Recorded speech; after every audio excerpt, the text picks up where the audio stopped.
शुभ दोपहर छात्रों। आइए पढ़ते हैं विषय हिंदी, पुस्तिका वसंत का पाठ 4, दीवानों की हस्ती कविता। लेखक है कवि है भगवती चरण वर्मा। आइए जानते हैं लेखक का परिचय। हिंदी साहित्य जगत के प्रसिद्ध लेखक श्री भगवती चरण वर्मा का जन्म 1903 में उत्तर प्रदेश के उन्नाव जिले में शफीपुर में हुआ। इन्होंने इलाहाबाद, जो प्रयागराज कहा जाता है, से बीए और एलएलबी की डिग्री प्राप्त की। शुरुआत में इन्होंने कविता लेखन पर ध्यान दिया, मगर बाद में उपन्यास लेखन में इनकी रुचि बढ़ गई। इन्होंने फिल्मों में भी काम किया, लेकिन पत्रकारिता और लेखन के क्षेत्र में अपना महत्वपूर्ण योगदान दिया। भगवती चरण वर्मा जी काफ़ी समय तक आकाशवाणी के लिए रेडियो में भी काम किया। बाद में इन्हें राज्यसभा का मनोनीत सदस्य की उपाधि भी दी गई। इनकी प्रमुख कृतियां हैं महाकाल, कर्ण, मधुकर्ण, प्रेम संगीत आदि। हिंदी साहित्य के क्षेत्र में अपने अद्भुत योगदान हेतु इन्हें सन 1961 में साहित्य अकादमी पुरस्कार दिया गया। श्री भगवती चरण वर्मा जी ने 5 अक्टूबर 1981 को दिल्ली में अपना देह के त्याग किया। आइए देखते हैं कविता। कविता की पहली पंक्तियां हैं कि हम दीवानों की क्या हस्ती है, आज यहाँ कल वहाँ चले, मस्ती का आलम साथ चला, हम धूल उड़ाते जहाँ चले। तो इसमें कवि ने दीवानों की हस्ती कविता में कवि भगवती प्रसाद वर्मा जी ने मस्त मौला और बेफिक्र व्यक्ति का स्वभाव दर्शाया है। कवि के अनुसार ऐसे दीवाने यानी जो परवाह न करने वाले और बेफिक्र व्यक्ति जहाँ भी जाते हैं वहाँ केवल खुशियाँ ही फैलाते हैं। उनका हर रूप मन को प्रसन्न कर देता है, फिर चाहे किसी की आंखों में आंसू ही क्यों न हो।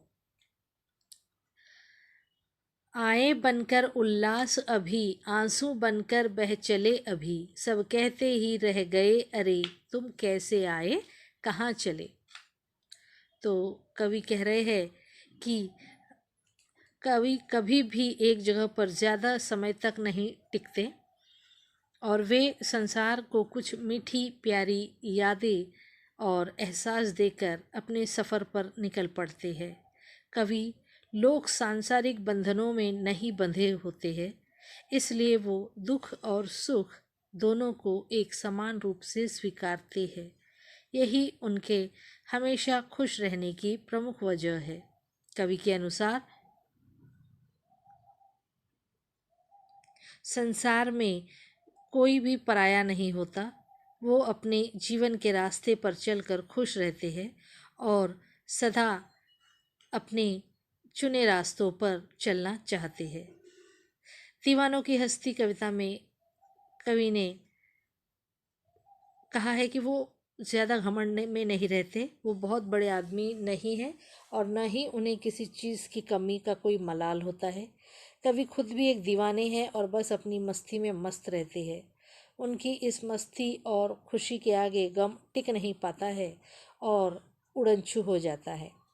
दूसरे भावार्थ यह है कि दीवानों की हस्ती कविता की इन पंक्तियों में कवि ने कहा है, दीवाने मस्त मौला लोग जहाँ भी जाते हैं वहाँ का माहौल खुशियों से भर जाता है।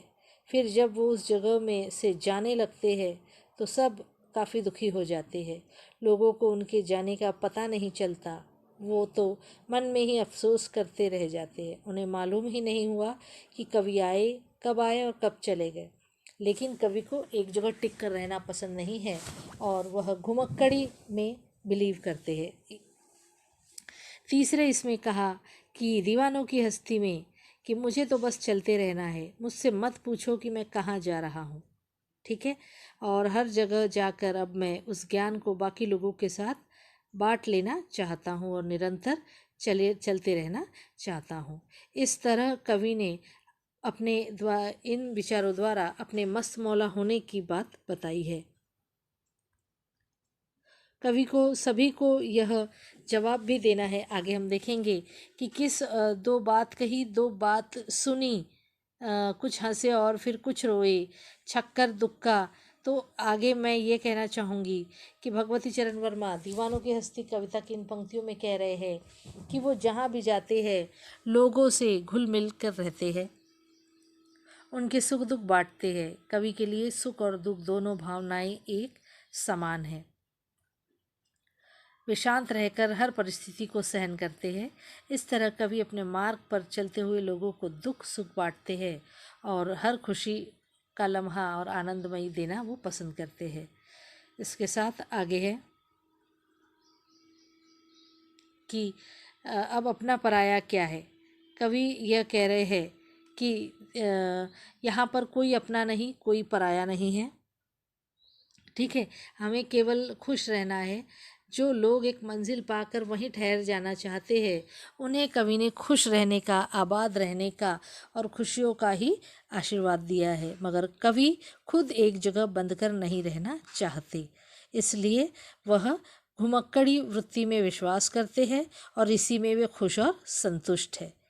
तो इसी के साथ हम देखेंगे कि कवि ने किस तरह से अपने जीवन में खुशियों को समझा है। वो ये नहीं समझते कि एक जगह रुकने से ही उनकी प्रवृत्ति, उनका स्वभाव ऐसा है कि वो बार बार इधर उधर चलते हैं। ठीक है, कठिन शब्द देखेंगे अब। व्यक्तित्व, अस्तित्व, हस्ती, दीवाना, अपनी ही मस्ती में झूम रहने वाला, उल्लास, खुशी, अश्रु, दुख। प्रश्न देखिए, कवि ने दीवाना किसे कहा है? मस्ती का आलम किसके साथ चलता है? कौन उल्लास बन कर आया है? सब कवि से क्या विनती करते हैं? इसके साथ ही मैं अर्थ दे रही हूँ व्हाट्सएप पर, आप उस अर्थ को भी लिख लीजिए। धन्यवाद छात्रों।